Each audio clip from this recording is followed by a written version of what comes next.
22 मई 1991 की बात है।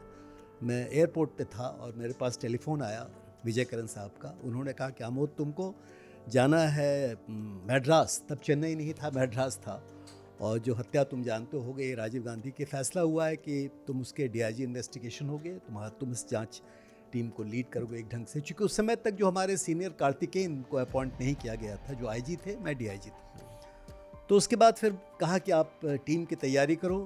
तो मैंने जो सीबीआई की हमारी जो सेंट्रल फॉरेंसिक साइंस लैब है, जो फॉरेंसिक टीम थी, उस टीम को तैयार किया।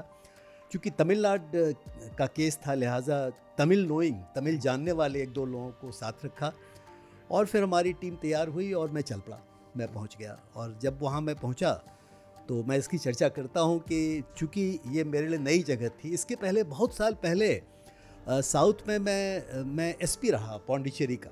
अच्छा। तो उसके बाद मेरे पास कोई तजुर्बा नहीं था वहाँ रहने का, काम करने का, तो लिहाजा वहाँ पहुँचने से पहले मैंने आप लोगों की मदद ली, यानी पत्रकारों की मदद ली।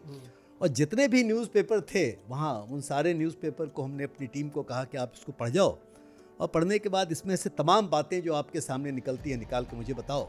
तो तमाम बातें मुझे बता दी गई। और वहाँ पे लैंड करने के बाद मद्रास में श्रीपेरुम्बदूर, जहाँ पे हत्या हुई थी, जो करीब 2 घंटे वहाँ से है मद्रास से, तो हम लोग सीधे वहाँ पहुँचे। जो वहाँ का सीन ऑफ क्राइम था वो उसको प्रिजर्व किया गया था, और जो एक बड़े हमारे मशहूर सीनियर थे राघवन, मिस्टर राघवन, जो बाद में डायरेक्टर सीबीआई भी बने, वो आईजी थे वहाँ के, उस एरिया के, उन्होंने सीन ऑफ क्राइम को प्रिजर्व कर रखा था। और हम लोग पहुँचे वहाँ पे श्रीपेरुम्बदूर में, सीन ऑफ क्राइम का हमने जायज़ा लिया। क्या देखा था?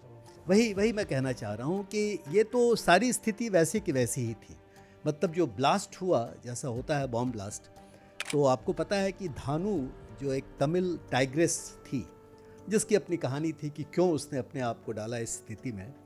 और ये तो आपको मालूम ही है कि एलटीटी ने ये हत्या करवाई, उनका ये पूरा कॉन्स्पिरेसी था। और इसका फैसला जो एलटीटी का सुप्रीमो था प्रभाकरन, जो कि श्रीलंका में बैठा हुआ था, ये समझे कि उस ज़माने में जाफना और कुछ इलाका श्रीलंका का एलटीटी के ही कंट्रोल में था। अच्छा। और एलटीटी पूरी तरह से वहाँ से कब्जे में थी। अच्छा। और हज़ारों लोग मारे गए थे, एक सिविल वॉर चल रहा था श्रीलंका में।